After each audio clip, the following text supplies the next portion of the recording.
Good afternoon student. आज हम जो पढ़ने जा रहे हैं दैट इज क्लास 12 का जो एकदम इनिशियल कंसेप्ट है दैट इज इलेक्ट्रोस्टैटिक्स का कूलम्स लॉ। और ये कूलम्स लॉ होता क्या है?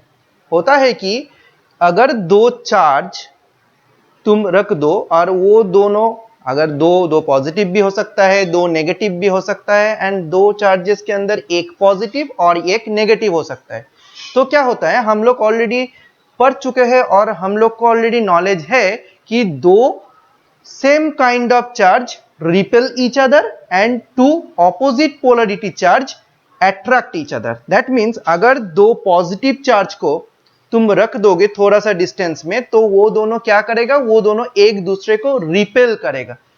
और अगर एक पॉजिटिव और एक नेगेटिव चार्ज को तुम अगर रख दोगे तो वो दोनों चार्ज क्या करेगा, एक दूसरे को अट्रैक्ट करेगा। तो ये जो फोर्स एक्ट कर रहा है बिटवीन टू चार्जेस वो अट्रैक्टिव भी हो सकता है और रिपल्सिव भी हो सकता है इन नेचर। वो फोर्स का जो मैग्नीट्यूड होता है दैट मींस फोर्स का जो वैल्यू होता है वो हम लोग ये कूलम्स लॉ के थ्रू हम लोग फाइंड आउट कर सकते हैं। वही आज हम देखेंगे कि क्या होता है। तो कूलम्स लॉ का स्टेटमेंट क्या होता है? स्टेटमेंट होता है देखो, two stationary point charges repel और attract each other. That means दो चार्ज एक दूसरे को रिपेल भी कर सकते हैं, एक दूसरे को अट्रैक्ट भी कर सकते हैं। दैट मीन्स अगर वो दोनों चार्ज पॉजिटिव और नेगेटिव क्या है ये पोलरिटी के ऊपर डिपेंड करते हुए दो चार्ज एक दूसरे को अट्रैक्ट और रिपेल कोई भी एक कर सकते हैं। तो क्या होता है, the force which that means वो दोनों का बीच जो अट्रैक्टिव और रिपल्सिव फोर्स जो है उसका वैल्यू क्या होता है, बोला है कि directly proportional to the product of the charges. That means दो चार्ज का जो वैल्यू है उसका प्रोडक्ट के साथ डायरेक्टली प्रोपोर्शनल होगा और वो दोनों का बीच का जो डिस्टेंस है उसके साथ इनवर्स, उसका स्क्वायर के साथ इनवर्सली प्रोपोर्शनल होगा। तो देखते हैं, दो चार्ज हम लेते हैं, एक है मेरा Q1 charge and another charge is my Q2 charge. If the distance between these two charges, the distance between these two charges is suppose r. R is the distance between two charges. Then अगर हम मान लिए कि ये दोनों positive negative कोई भी कुछ हो सकता है, तो ये दोनों चार्ज का बीच में जो फोर्स ऑफ अट्रैक्शन और रिपल्सन जो एक्ट करेगा उसका वैल्यू क्या होगा? क्या बोला है, is directly proportional to the product of the charges. That means force will be directly proportional to the product of the charges. First and second we can write the force will be inversely proportional to the square of the distance between two charges. ये दोनों charge का बीच का जो distance है r उसके square के साथ इनवर्सली प्रोपोर्शनल होगा।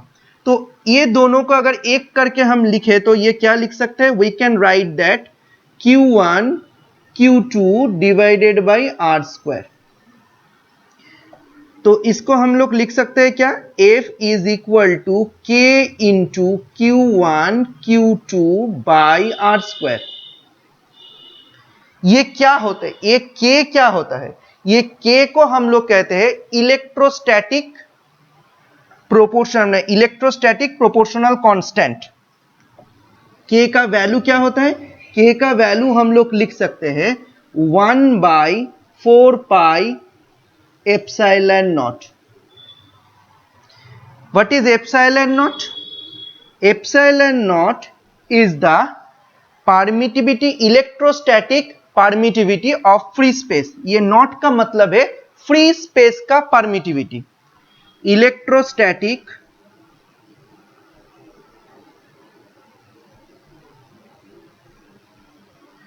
परमिटिविटी।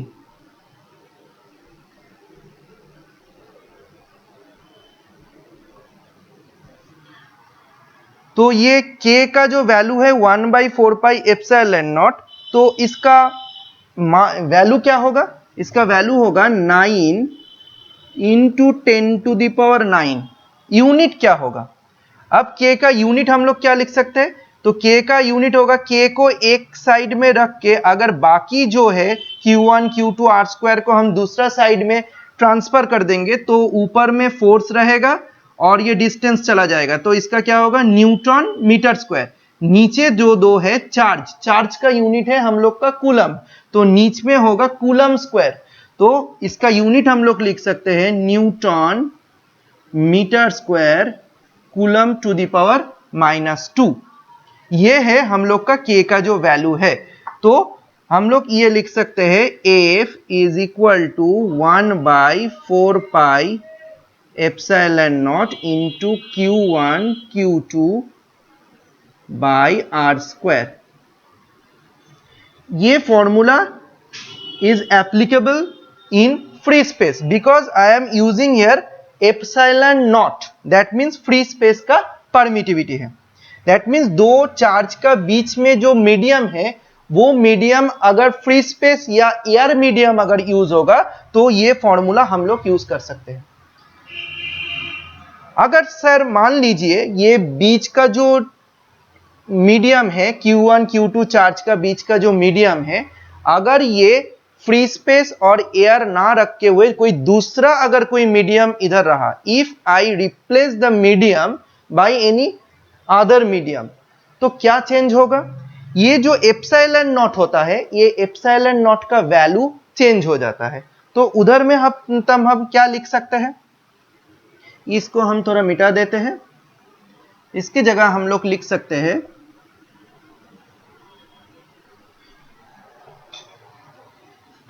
कोई एयर फ्री स्पेस और एयर को छोड़ के कोई दूसरा मीडियम अगर होगा तो उसका परमिटिविटी होता है epsilon, only epsilon.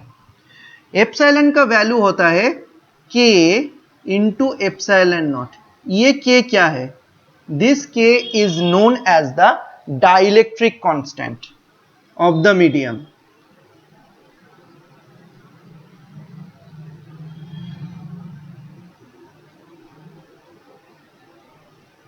Of the medium, ये K का जो वैल्यू होता है ये ऑलवेज 1 से ज्यादा होता है। 1 है फ्री स्पेस और एयर का जो परमिटिविटी होता है उसका वैल्यू 1 होता है, बाकी कोई दूसरा मीडियम अगर लेंगे तो उसका वैल्यू होगा ग्रेटर देन 1। तो इसका वैल्यू अगर ग्रेटर देन 1 होगा तो देखो ये जो एप्सिलॉन का वैल्यू होता है, एप्सिलॉन का वैल्यू देखो ये जो एप्सिलॉन नॉट का जो वैल्यू है उससे ज्यादा हो जाएगा। तो अगर इधर में तो तब हम इस फॉर्मूला को क्या लिख सकते हैं, इस फॉर्मूला को तब हम लिख सकते हैं F कोई दूसरा मीडियम में होगा तो उसका वैल्यू हम F1 मान लेते हैं, तो उसका वैल्यू होगा 1/4 पाई K epsilon nought into Q1 Q2 by R square. तो नीचे देखो ये K आ जाएगा 1/K into 1/4 pi epsilon nought into Q1 Q2 by R square F1।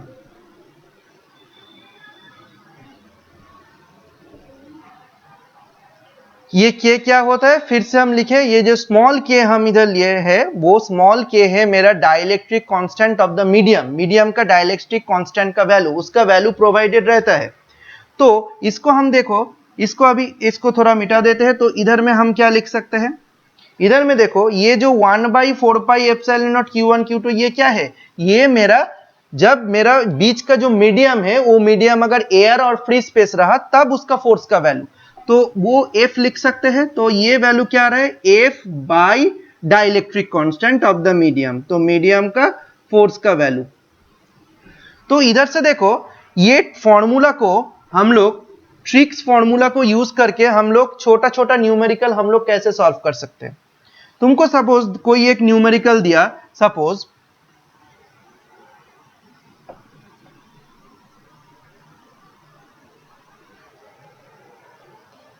दो चार्ज बता दिया, सपोज एक Q1 चार्ज है मेरा suppose 6 microcoulomb and Q2 charge provided is suppose 4 microcoulomb. बता दिया गया कि when the medium between these two charges are air, then the force of attraction between these two charges is 24 Newton.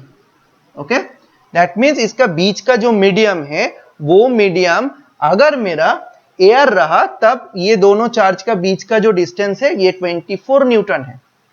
अब बताया कि सब कुछ सेम रहेगा, दैट मीन्स चार्ज का वैल्यू सेम है, उस दोनों का जो डिस्टेंस है, distance between the two charges अगर सेम है, मगर इसका बीच का जो मीडियम है उस मीडियम को मैंने एयर की जगह कुछ दूसरा कुछ रख दिया. सपोज ऐसा एक मीडियम मैंने रखा जो मीडियम का डाइलेक्ट्रिक कांस्टेंट का वैल्यू है सपोज 4. तो मैंने क्या किया, replace the air medium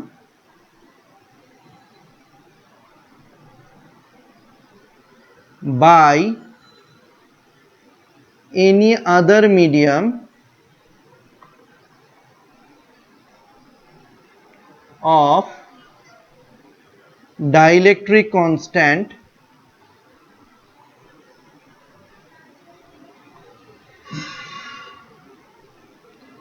K का वैल्यू है मेरा 4. अब हमको क्या पूछा कि find out the force of attraction or repulsion between the two charges. Now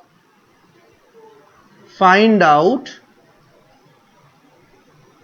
the force acting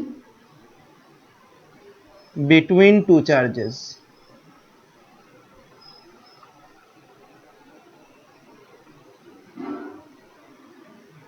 तो हम कैसे कर सकते हैं, मेरे पास फॉर्मूला है, जो मीडियम से हम रिप्लेस करेंगे वो मीडियम का डाइलेक्ट्रिक कांस्टेंट का वैल्यू अगर स्मॉल के होगा, अगर जब वो एयर में था दैट मींस उसका बीच का जो मीडियम एयर था तब उसका फोर्स का वैल्यू अगर एफ होगा तो वो के टाइम रिड्यूस हो जाएगा, के टाइम उसका वैल्यू कम हो जाएगा.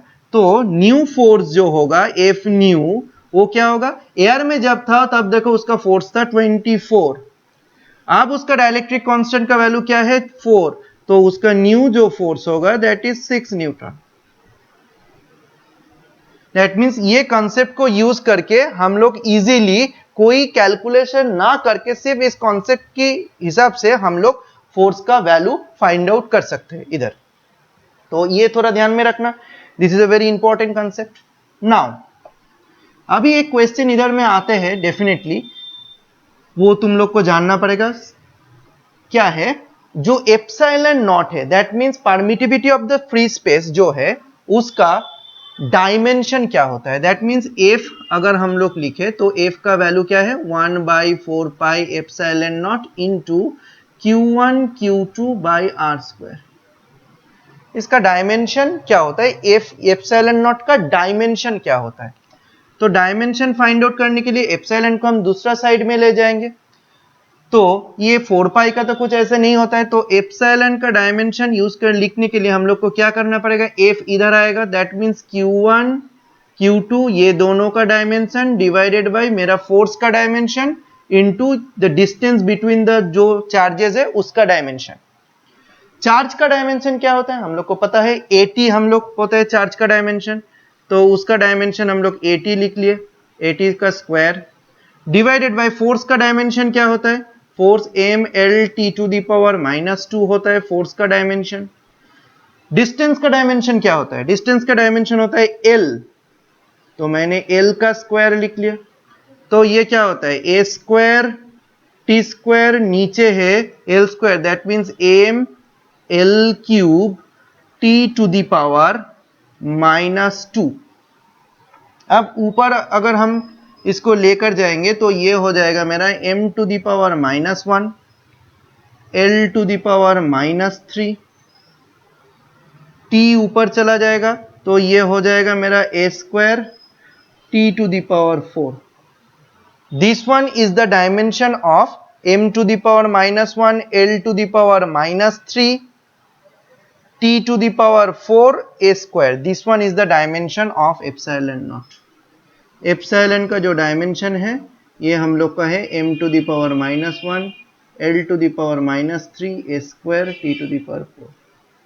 ये हम लोग का एग्जाम में MCQ जो कॉम्पिटिटिव एग्जाम में उधर हम लोग का ये आता है डायमेंशन। तो फिर एप्सिलॉन नॉट का यूनिट क्या होगा? चार्ज का यूनिट क्या है? कूलम्ब है। तो एप्सिलॉन नॉट का यूनिट अगर हम लोग लिखे तो इसको लिख सकते हैं, चार्ज का यूनिट है कूलम्ब, तो कूलम्ब स्क्वायर, फोर्स का यूनिट है न्यूटन मीटर स्क्वायर, तो coulomb square newton to the power -1 meter to the power -2. This one is the unit of epsilon, that means electrostatic permittivity. तो इधर में हम लोग को देखो जो पहले हम लोग देखे उधर में 2 K हम लोग यूज किए हैं। ये जो 2 एक K हम लोग यूज किए हैं, तो हम लोग उसको क्या कर सकते हैं उसको नाउ अभी हम लोग जो देखेंगे कूलम्ब्स लॉ का बेसिक के बारे में हम लोग को पता चल गया। कूलम्ब्स लॉ का जो डायमेंशंस वगैरह है उसमें इलेक्ट्रोस्टैटिक परमिटिविटी का है वो हमने बता दिया, यूनिट भी बता दिया, और कूलम्ब्स लॉ का जो फॉर्मूला था छोटा एक जो कंसेप्चुअल न्यूमेरिकल आता है वो भी हमने बता दिया। अभी हम लोग देखेंगे the most important part board exam के लिए एंड कॉम्पिटिटिव एग्जाम के लिए ऑल्सो, द कूलम्ब्स लॉ का जो अगर फॉर्मूला है देखो, दैट इज कूलम्ब्स लॉ का फॉर्मूला क्या है? F equal to 1/4 pi epsilon nought into Q1 Q2 by R square. ये क्या है?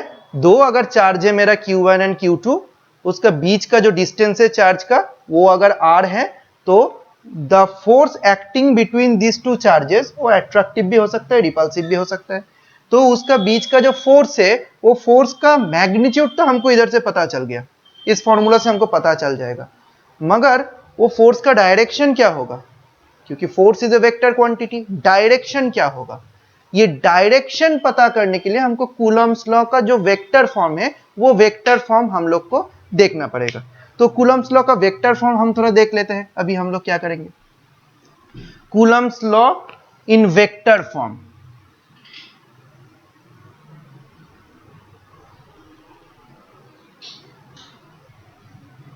बहुत गर्मी है आज, जितना पानी पी रहे हैं उससे ज्यादा पसीना निकल रहा है इधर से। तो Coulomb's law in vector form mainly क्या होता है? अगर दो मेरा लाइक चार्जेस है, दोनों ही अगर मेरा पॉजिटिव चार्जेस है क्या दोनों ही मेरा नेगेटिव चार्जेस है, तो क्या होता है? ये दोनों का बीच में फोर्स ऑफ रिपल्सन एक्ट करते हैं। दैट मीन्स ये चार्ज इसको रिपेल करते हैं और ये चार्ज इसको रिपेल करते हैं। अगर दोनों चार्ज मेरा ऑपोजिट पोलरिटी रहा, एक मेरा पॉजिटिव एक मेरा नेगेटिव, तब क्या होगा? एक दूसरे को तब अट्रैक्ट करेगा, ये इसको अट्रैक्ट करेगा, ये इसको अट्रैक्ट करेगा, एक दूसरे को अट्रैक्ट करते हैं। ठीक है, तो वेक्टर फॉर्म में लिखने के लिए हम लोग को क्या करना पड़ेगा देखते हैं। एक डायग्राम पहले बना लेते हैं।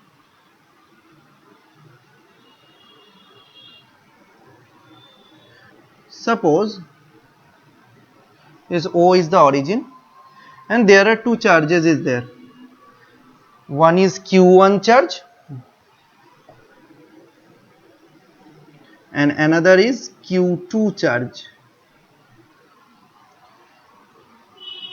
तो ऑलरेडी क्लास 11 में हम लोग पोजीशन वेक्टर पढ़ चुके हैं। तो ये कोऑर्डिनेट सिस्टम में Q1 चार्ज का पोजीशन बताने के लिए हम लोग को क्या करना पड़ेगा? We have to take help of position vector. तो ओरिजिन से Q1 को अगर हम लोग ज्वाइन करेंगे तो ये जो पोजीशन वेक्टर होगा that is R1। R1 is the position vector for Q1 और Q2 का क्या होगा?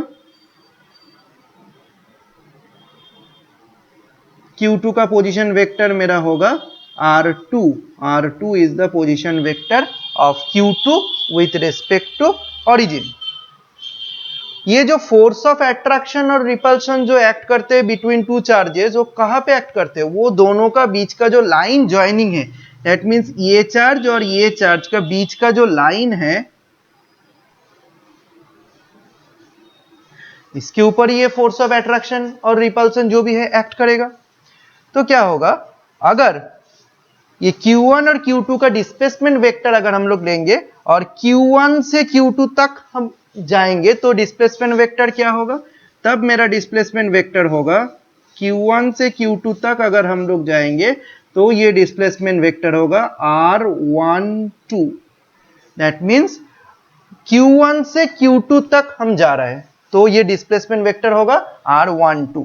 अगर Q2 से Q1 तक जाएंगे तो वो डिस्प्लेसमेंट वेक्टर मेरा क्या होगा, वो डिस्प्लेसमेंट वेक्टर होगा मेरा R21। Q2 से Q1 तक अगर जाएंगे तो वो डिस्प्लेसमेंट वेक्टर होगा मेरा R21।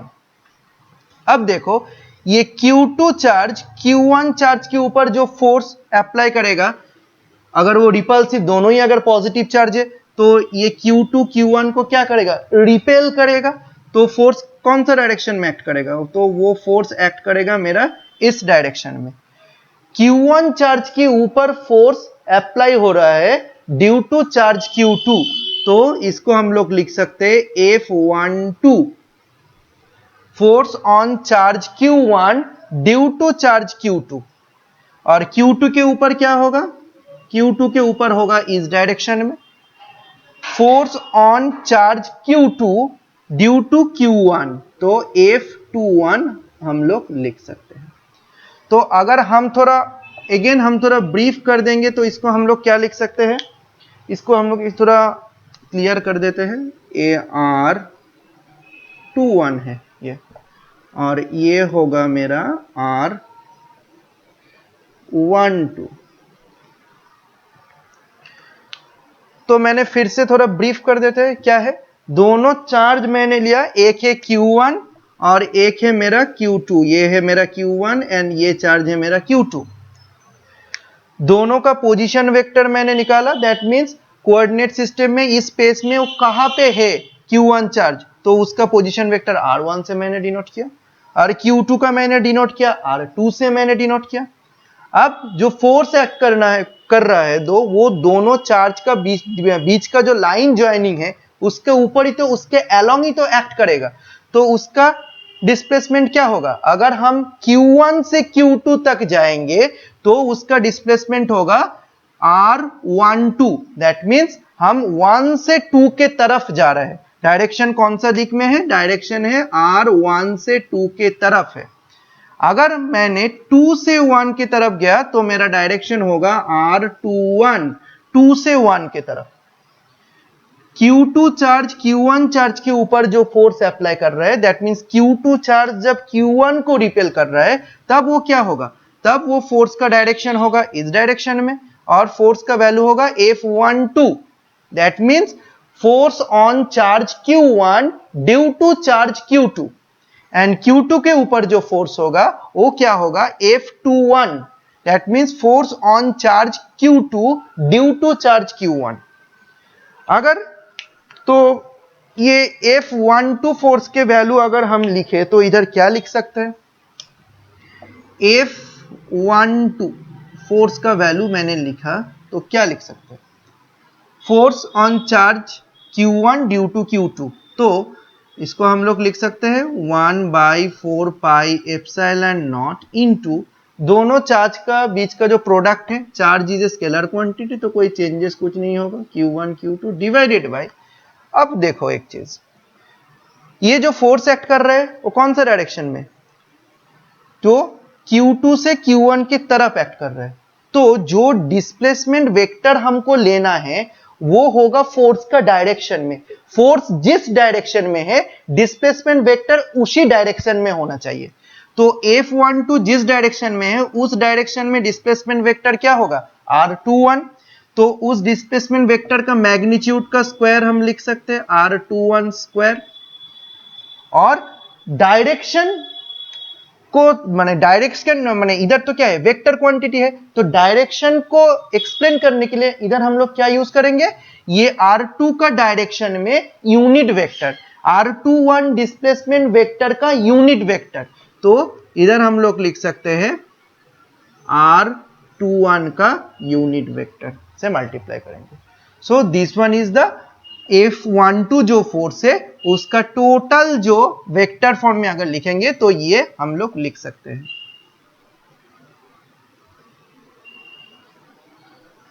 अगर ठीक उसी तरह F21 हम लोग लिखेंगे तो हम लोग क्या लिख सकते हैं, इक्वल टू 1/4πε0 इंटू दोनों चार्ज का जो प्रोडक्ट है Q1 Q2 डिवाइडेड बाई ये फोर्स कौन सा डायरेक्शन में है, ये फोर्स इस डायरेक्शन में जा रहा है, तो इस डायरेक्शन में मेरा डिस्प्लेसमेंट वेक्टर क्या है, R12 है, तो R12 का स्क्वायर। अब इसका डायरेक्शन को बताने के लिए हम लोग ये R12 डिस्प्लेसमेंट वेक्टर का डायरेक्शन में यूनिट वेक्टर एक मल्टीप्लाई कर देंगे, इसका यूनिट वेक्टर, तो ये हुआ मेरा दोनों फोर्स का value. So this is nothing but the vector form of Coulomb's law, ये मेरा कूलम्स लॉ का वेक्टर फॉर्म है। This two are very important, क्योंकि जब एग्जाम में मेरा एमसीक्यू पे स्पेशली नीट और जेई में जब आता है तब थोड़ा ये ध्यान रखना कि अगर फोर्स 1-2 है, that means force on charge Q1 due to charge Q2 है, तो डिस्प्लेसमेंट वेक्टर 2-1 होता है, दैट मीन्स उस 1-2 का डायरेक्शन में मेरा डिस्प्लेसमेंट वेक्टर है 2-1। तो ये कभी गलत मत लिख देना, क्योंकि कभी कभी ये कॉम्बिनेशन भी रहता है F12 उधर में R12 एक ऑप्शन रहता है, तो ये गलत कभी मत लिखना। इसको और भी थोड़ा सा हम लोग मॉडिफाई कर सकते हैं, इसको हम लोग क्या लिख सकते हैं, इसको देखो हम लोग एक फॉर्मेट में लिख सकते हैं और एक format F12 1/4πε0 into Q1 Q2 divided by R21 इसका स्क्वायर। अब ये यूनिट वेक्टर R12 को हम लोग लिखेंगे, R21 को लिखेंगे तो कैसे लिख सकते हैं, R21 unit vector is equal to R21 displacement vector by mod of R21 इसका वैल्यू, तो इसका साथ मल्टीप्लाई होगा तो ये क्या हो जाएगा, इसका मैग्नीट्यूड के साथ, तो R21 का क्यूब हो जाएगा, और इधर में हम R21 का जो डिस्प्लेसमेंट वेक्टर है उसी फॉर्मेट में भी लिख सकते हैं। तो सेम उसी तरह इसको हम लोग लिख सकते हैं F21 that is equal to my 1/4πε0 into Q1 Q2 divided by R12 इसका क्यूब इंटू R12, ये वेक्टर फॉर्म में इधर में हम लोग लिख सकते हैं। ये फॉर्मेट भी कभी कभी हम लोग का एग्जाम में आता है, सो ये थोड़ा अच्छे से देखना।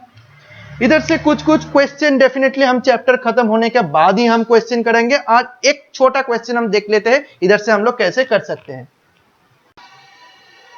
ना। देखो एक क्वेश्चन मैंने इधर लेकर आया, बहुत बेसिक क्वेश्चन है, ये एकदम कूलम्स लॉ के ऊपर डिपेंड करते, एकदम बहुत बेसिक एक इजी क्वेश्चन है जो प्रीवियसली हम लोग का AIPMT में आए हैं ये क्वेश्चन, तो मैंने ये क्वेश्चन लेकर आया। ये क्वेश्चन को हम लोग कैसे सॉल्व करते हैं, थोड़ा सा कंसेप्ट को देखो। बोला है the force between two identical charges mean दोनों चार्ज का वैल्यू सेम है, that means Q1 Q2 equal to Q होगा, ये आइडेंटिकल चार्जेस है। डिस्टेंस उसका R है, तो उसका फोर्स क्या है, वैक्यूम में है, तो उसका फोर्स हम लोग लिख सकते हैं 1/4πε0 इंटू Q, दोनों चार्ज सेम है तो Q स्क्वायर होगा, बीच का डिस्टेंस R है तो R स्क्वायर हम लोग लिख सकते हैं, ये हम लोग लिख लिए। अब क्या बोला है देखो, now a slab of dielectric constant K equal to 4 is inserted between the two charges and the distance between the charges become R/2, तो डिस्टेंस हाफ हो गया और बीच में जो वैक्यूम था उस जगह में हम लोग एक ऐसा कांस्टेंट माने ऐसा एक मीडियम डाल दिया जिसका डाइलेक्ट्रिक कांस्टेंट का वैल्यू है 4, तो हम लोग क्या लिख सकते हैं, नया जो फोर्स है सपोज F1 उसको लिख सकते हैं 1/K, हम लोग को पता है 1/4πε0 इंटू चार्ज का वैल्यू है मेरा Q स्क्वायर हो जाएगा, और बीच का जो गैप है वो R/2 हो गया, तो R/2 का होल स्क्वायर हम लोग लिख सकते हैं।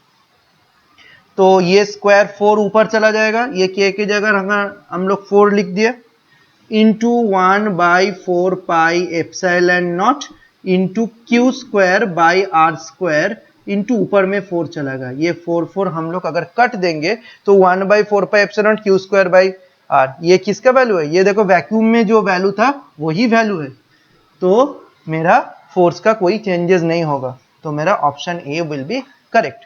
So this type of basic question may come from this basic topics. ये पोर्शन खत्म हो जाने के बाद I will definitely make a separate video for the important questions, जो अच्छा जो एमसीक्यू वगैरह है प्रीवियस ईयर में जो आए हैं, जो अच्छा अच्छा क्वेश्चंस है, उसके ऊपर हम एक सेपरेट वीडियो बनाएंगे एक चैप्टर खत्म होने के बाद। तो कंसेप्ट मेरा यही है कि कंसेप्ट थोड़ा अच्छे से क्लियर करो, वीडियो को देखो, वीडियो को देखने के बाद तुम्हारे पास जो टेक्स्ट बुक वगैरह है, कोई भी टेक्स्ट बुक जो भी है तुम्हारे पास, उसको अच्छे से देखो, कॉन्सेप्ट को क्लियर करो, फिर उसके बाद न्यूमेरिकल करना स्टार्ट कर दो। और किसी भी चैप्टर जब पढ़ोगे तो उधर में जो फिजिकल पैरामीटर वगैरह, फिजिकल क्वांटिटी आता है, तो उसका यूनिट और डायमेंशन पढ़ना कभी मत भूलना, ठीक है? क्योंकि यूनिट और डायमेंशन भी हम लोग का जो नीट जेई का क्वेश्चन पेपर होता है उसमें हम लोग का आता है। तो ये वीडियो अच्छे से देखो, अगर पसंद आए तो सब्सक्राइब करना और लाइक करना और कमेंट्स करना भूल मत जाना। Thank you.